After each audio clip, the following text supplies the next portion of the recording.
Three, two, one. Hello and welcome back to Mets Musings. I'm Gary Mack, and if you're wondering why there hasn't been a show for the past couple of weeks, um, I've had a death in the family. My big brother John passed away at the age of 75, and he was a big Mets fan. And as you can imagine, it's been a difficult few weeks for my family and myself, but um, life goes on, and we're here. So let's get on with the show. Hi, this is Ron Darling. This is Skip Lockwood. Hi, I'm Ron Swoboda of the 69 New York Mets, and you're listening to Mets Musings with Gary Mack.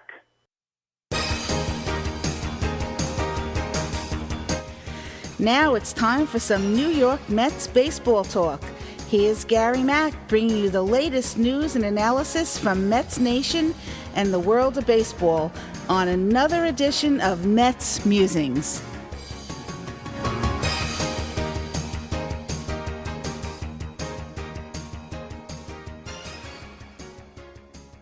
Hello and welcome back to another edition of Mets Musings. Just want to do a quick recap of the season so far. The Mets have been playing some terrific baseball, 14-6. I know they had a stumble today. I know that the starting pitching went south today, and poor Carlos Carrasco. But you know what had to happen? It was bound to happen. And unfortunately, it happened today. But you know what? They showed some fight and some gumption. We had a benches clearing brawl and all of that nonsense. The Mets have been hit more times than anybody else in the game. Now, Chris Bassett came out yesterday and said that part of the problem is the ball. They took away the sticky substance thing for the pitchers. The balls are too slick, and in this velocity-driven game now, it's just flying away from him. So,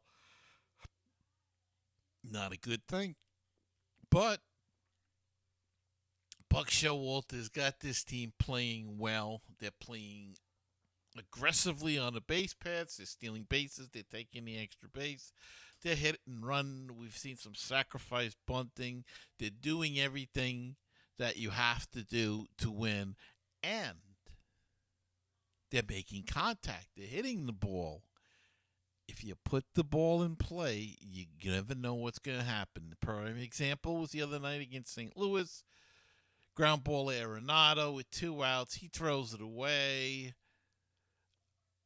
It set up the whole inning. The Mets score 5 runs in the inning and win the game when they were down 2-0 and 2 outs. They were down to, I think, their last strike.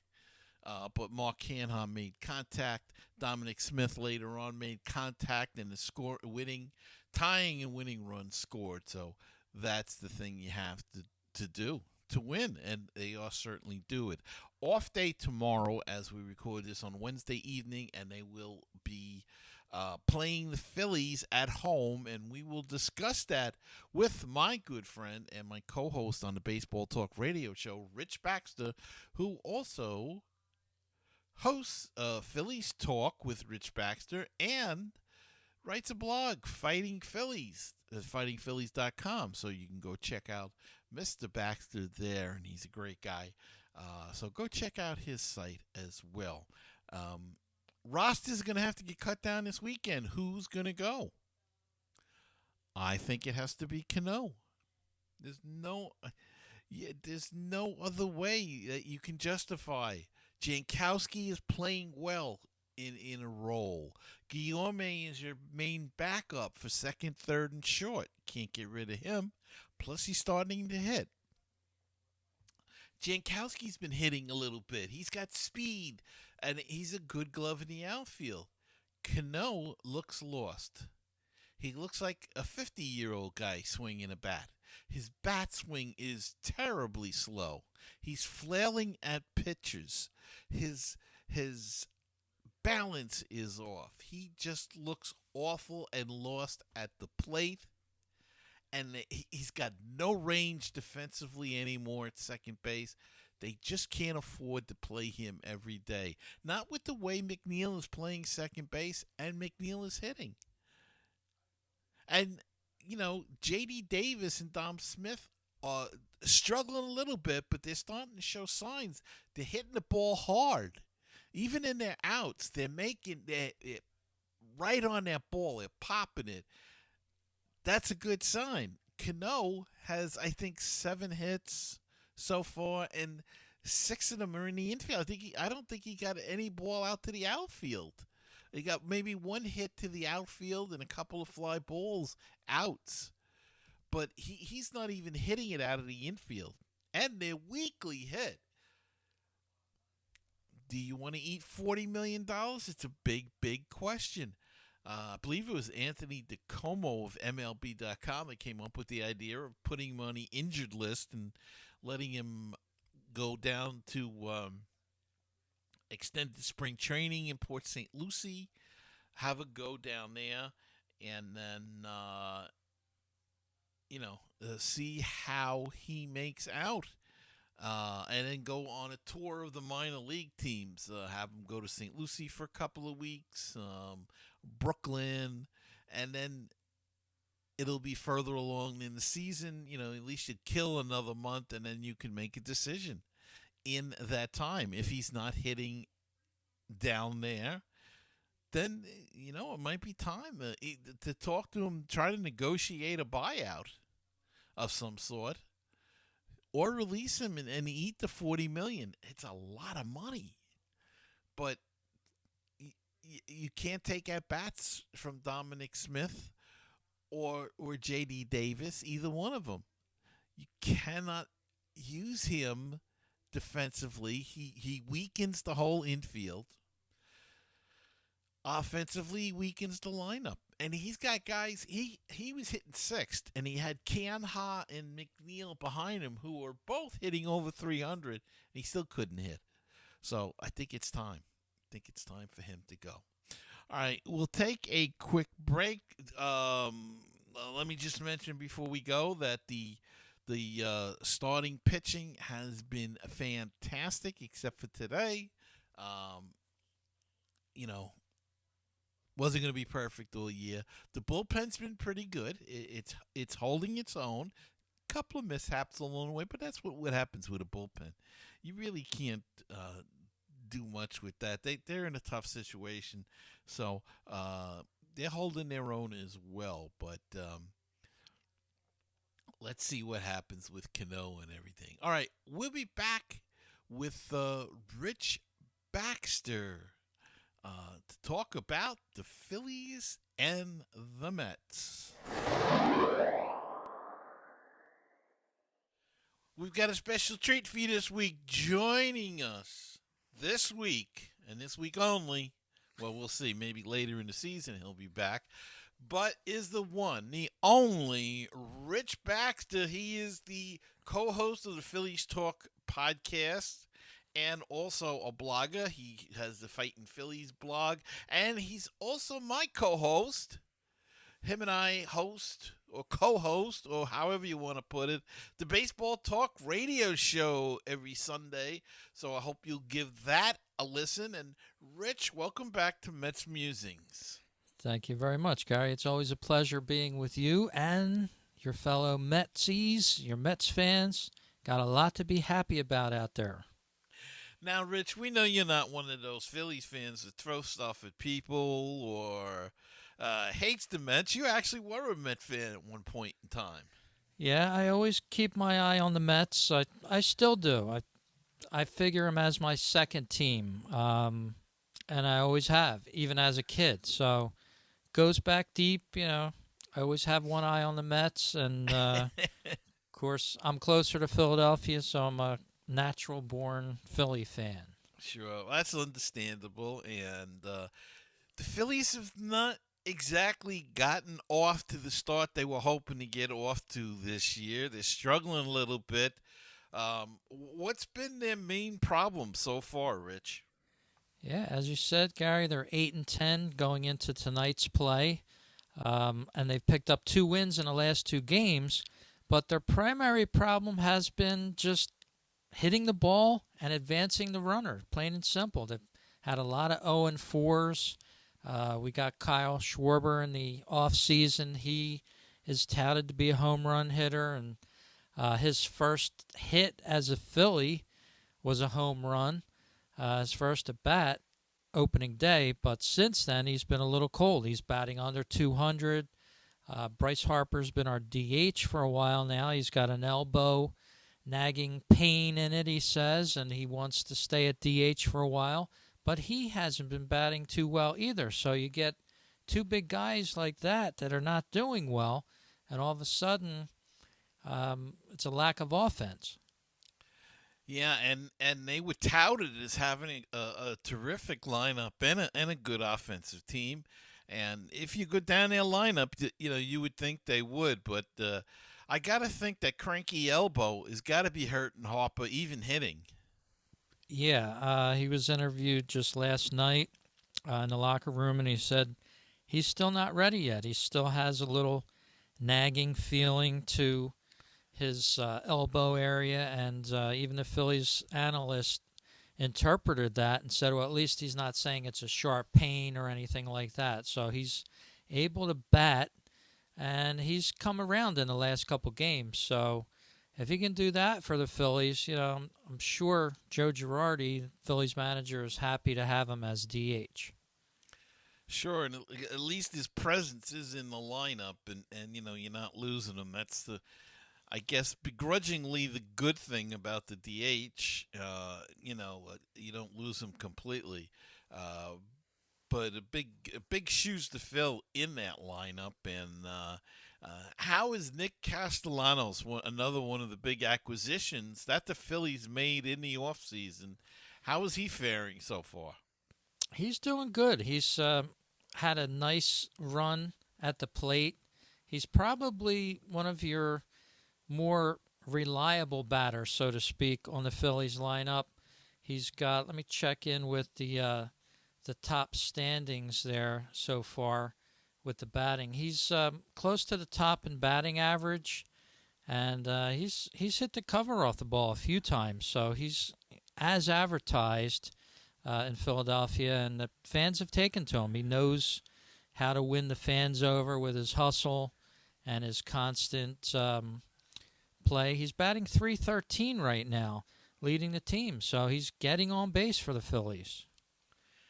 And Rich, with the slow start that the Phillies have gotten off to, is there any grumbling at all about Girardi? Is I know it's so early in the season that but we know how baseball fans are, and they're not meeting expectations, and right away they want something to change. Has there been any grumblings, any mention at all about Girardi possibly being on the hot seat? A ton of grumblings. Okay. Sports talk radio in Philadelphia is not known for its being humble and forgiving too much. They had a poll the other day in Twitter and talked about it on the air early part of the week, the weekend, that sort of thing, 4 or 5 days ago. They were calling for Girardi to be fired, and frankly, he's one of the top 3 managers in Vegas to get fired first in baseball, so to speak. So I don't know if it's a real hot seat with the ownership of the Phillies, and a lot of the fans, especially the older fans and longtime fans, have a little bit of leniency towards Girardi because they know he's not out there on the field. I was talking to a fan myself on a recent game I went to see the Phillies, and he says, how can they blame Girardi, for all this? It's the players on the field, and unfortunately, sometimes the manager has to be sacrificed for the bad play of the players. And Rich, we know that only too well that you're not going to fire the whole team, so it's usually the manager or the hitting coach or somebody that has to go. But as you say, it is the players on the field not executing, and You mentioned Schwarber. I think he's hitting like 172 with one home run. I think Harper just hit it. Did he just hit his first home run, or he hit the first home run in a few games? I think maybe that's it. Yeah, I think he's hit his first home run in a few games. He Yeah. does have 15 RBIs, 3 total home runs before the start of tonight's play. Batting .257, he's raised that up pretty good in the last couple games, but he was a little cold to start off, like most of the team was. Like I said, they started off with an opening day win. Then they went on a extended losing streak there for a while. So it's great to see him back to the winning side. And I know when the Mets were there earlier in the season, or it was like 2 weeks ago, three, whatever it was. Defense was an issue, especially at third base with Bohm. Made a couple of, I guess, bonehead plays or just bad plays, bad throws. Looks like Gregorius has lost a step or two, and his offense has been not has. He's gotten off to a slow start, at least at that point in time. Is there any improvement in the defense of the infield so far? Yeah, of course, as you said, Alec Bone, rookie, his first time really getting an opening day call for the season. Had a tough time. He made those memorable comments that you probably heard. You know, he hates this effing place Yeah. that he was called upon. Unfortunately, he said, spur of the moment type of words. And of course, you're going to make 3 errors. People are booing you. Yeah, you're going to hate the place. Sure. But the fans have sort of forgiven him for that. They see his human side of the story, and all is forgiven with him. The way he handled it. And he's a rookie, so you don't endear yourself with the fans, and sometimes the fans will turn their back on you, and you're done with them. But it seems like they've accepted him back, and he's done well for the Phillies. He's been one of the bright spots early on, one that you could rely on. And there's another player that just came back to the Phillies out of AAA. He was injured for a while, Dubo Herrera.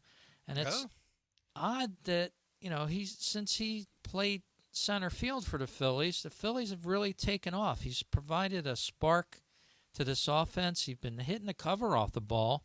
Only 10 at-bats. He's got a couple of RBIs. He's got like 4 RBIs and 4 hits. He's batting .400. So just his looseness and the way he approaches the game seems to have spurred this Phillies offense.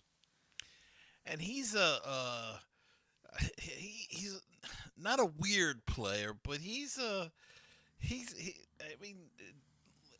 got so much talent, that guy. When you watch him play, he can go after the ball, he can catch it, he can run. He's got a nice swing, but he struggled offensively in years past. Yeah, he's been going through that roller coaster type of thing, but now he's a little bit older, so maybe he's a little bit wiser too. Some of these players really find themselves at a certain age. They've played the game for so long, and they're no longer that rookie with a year or two experience. Now he's been, playing ball for 6-7 years, so that could help him. And you may see a lot of them during the New York series. Yeah, sometimes it just clicks in, I guess. At a certain, they say 27, 28. Some of these guys, sometimes it'll click in and their potential comes out, and sometimes it doesn't. And we know those guys as well. But it always liked him as a player. He was a pain in the neck to the Mets, but he was a good player, and it's good to see that he's back now and playing well. Pitching has always been a bugaboo. Last year, specifically, the bullpen was a big problem. The Phils went out. They got Jeurys Familia. They signed Brad Hand from the Mets. And how is the bullpen? We'll start with the bullpen and get to the starting pitching after that. But how has the bullpen been performing in this early season so far? Bullpen's been pretty reliable for the most part. You do have your bumps in the road, so to speak. But as you said, Familia, Hand, Knebel, and Sir Anthony Dominguez have really tied down this bullpen pretty well for the Phillies. It's the other guys that you get worried about sometimes. How they find themselves into the game sometimes is amazing. But with these core guys, they should be able to do it in Philadelphia this year. As you said, starting pitching has been an issue for the Phillies so far. Aaron Nola pitches well for about 4 innings. Then the 5th inning, he's tired. He's throwing a ball right down the middle of the plate, getting taken out of the yard sometimes, too many times, and we've had that from him for the last couple years. Of course, he used to be the Phillies ace till we got Zach Wheeler from you guys, the Mets. Mm-hmm. And Wheeler has come aboard to take over the ace spot for the Phillies, but he's been struggling the last 2 starts for them. But, his take on his last start was he's happy that he's getting to a certain plateau with the shortened spring training. So it was almost to be expected that some of these guys are going to have a problem. Now, some don't. So I don't know how you can try to rationalize that. But Wheeler and Nola haven't been as advertised yet.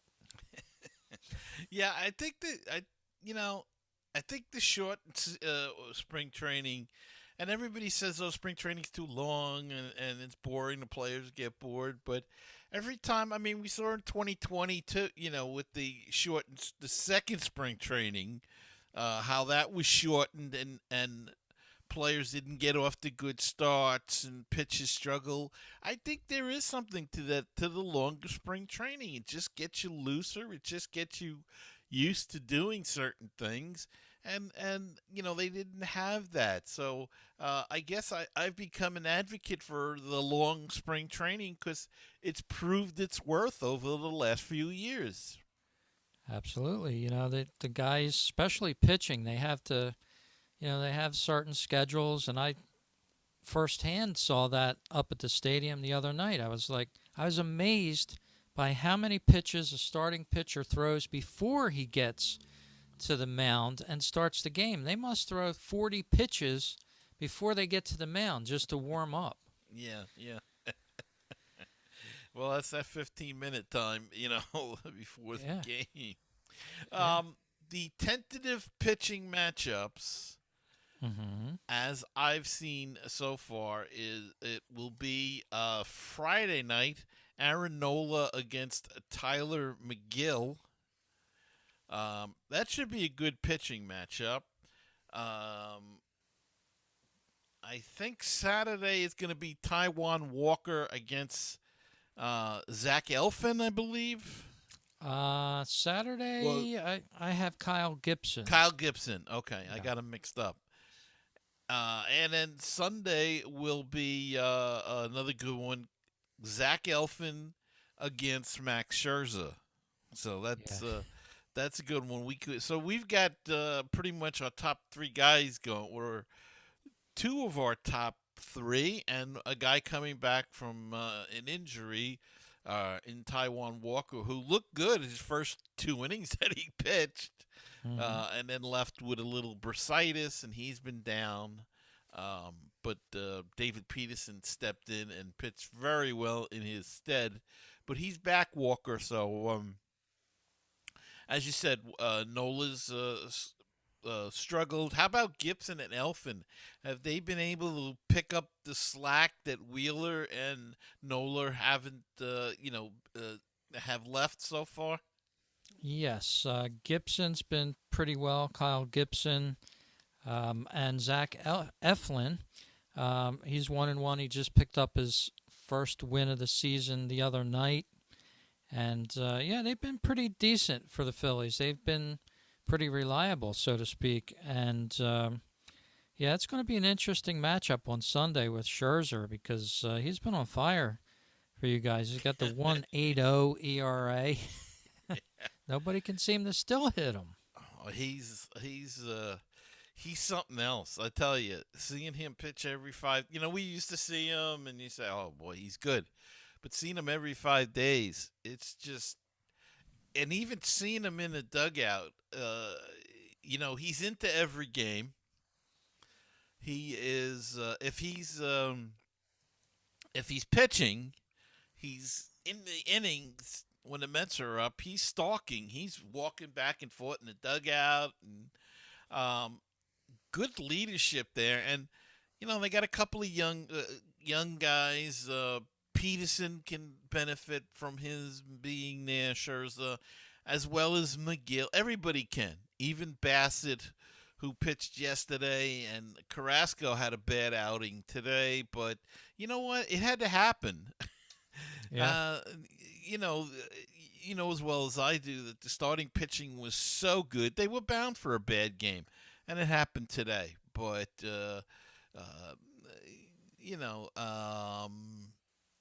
it should be an interesting series. Now, as you probably know or don't know, maybe you didn't catch it, you did work today. Mets and the Cardinals had a brawl. The Mets are the most hit by pitch team by, I think, double the next team.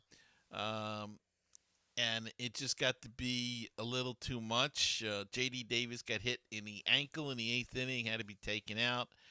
And then Lopez for the Mets brushed back Arenado, and Arenado didn't like it and had a little bit of a confrontation. Benches empty, a lot of pushing and shoving. The usual routine with that kind of thing. Have the Phillies been involved in anything? Any hit batsmen? Is it a problem there yet, or is it just the Mets? It looks like so far. It looks like just the Mets. Phillies haven't been really hit all that much. They've had to contend with bad umpiring. Angel Hernandez, you may have read that the other night in Philly. Really badly called game on Sunday Night Baseball. But other than that, no, it's been pretty well just regular baseball for them. Pretty amazing how Angel Hernandez is still in the major leagues. But I guess, he knows where the bodies are buried, I guess. Yeah, but I'm looking forward to this series. We got another Sunday Night Baseball game to be played tonight, or Sunday night, rather, with the Mets. And by the end of the month, believe it or not, Gary, the Phillies and the Mets, I looked ahead on this, will have played 13 times the end of the month of May. Yeah. Which is astounding to me. So there's going to be a lot of times when the Phillies and the Mets are playing in the next 30 days.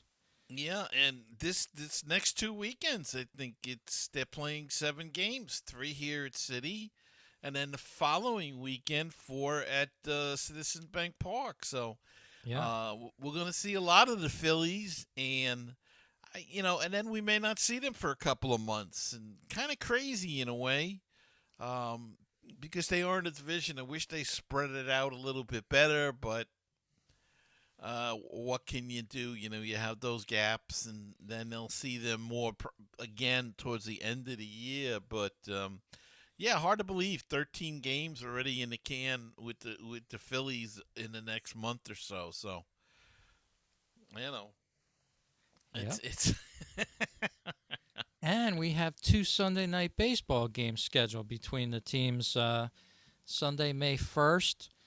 In New York, and then again in New York, tentatively here, May 29th. It's showing Phillies and the Mets a Sunday Night Baseball matchup. Wow. So they're going to be on ESPN quite a lot. Yeah, and the hometown announcers will get the night off, so they'll be happy. They'll have a Sunday off. Yeah. And will we see you at any of those games? Yeah, I'm going to try to make it up to a couple of these games. love to see it, and looking forward to it. Just praying the weather holds up, and it's a great matchup. The Mets are on fire right now, and the Phillies are playing a little bit better, so it'll be interesting to see if they can, compete with the Mets, because the Mets have been on a tear lately. Yeah, they have been playing some good ball, and really, I have to tell you, a lot of it I think comes from the manager, Buck Showalter. It's night and day. Even watching on television, when you see that dugout, he is so much in the game. Always taking notes. He's always thinking ahead. Um, Always has it. They ask, "Why did you do this?" He's got an answer, and you go, "Oh, that does make sense." Uh, just a world of difference than the last couple of years with some of the managers. Always talking to the players, the coaches, constantly, uh, and really, he's got these guys prepared to play, and they're playing some small ball too, Rich. They're not bashing the home runs like they normally do. They're aggressive on the bases, and they're stealing bases, and it's fun to watch. It really is. The pitching's been terrific, so it should be a great series, and we'll all hope for the best. But I hope we take at least 2 out of 3.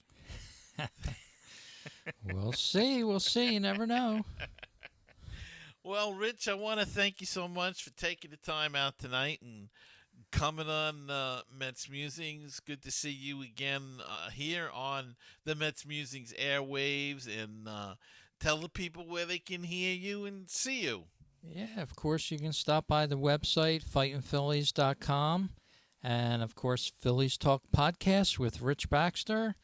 You have to put the with Rich Baxter in because the local NBC affiliate stole my name of the podcast. So if you want to listen in, I invite you to stop by, and thank you, Mets fans, for having me, and thank you, Gary, for having me on the show.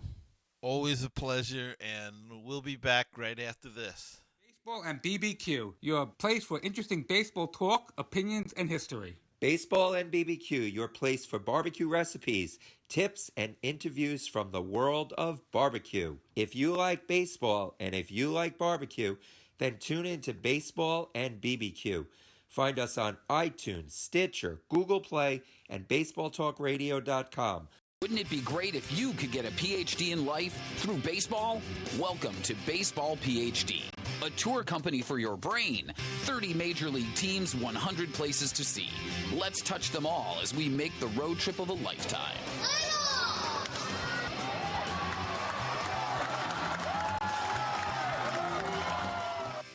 Follow me on Facebook at facebook.com/MetsMusings, on Twitter at MetsMusingsGM, the Instagram is Mets Musings, and on YouTube at Mets Musings Mack.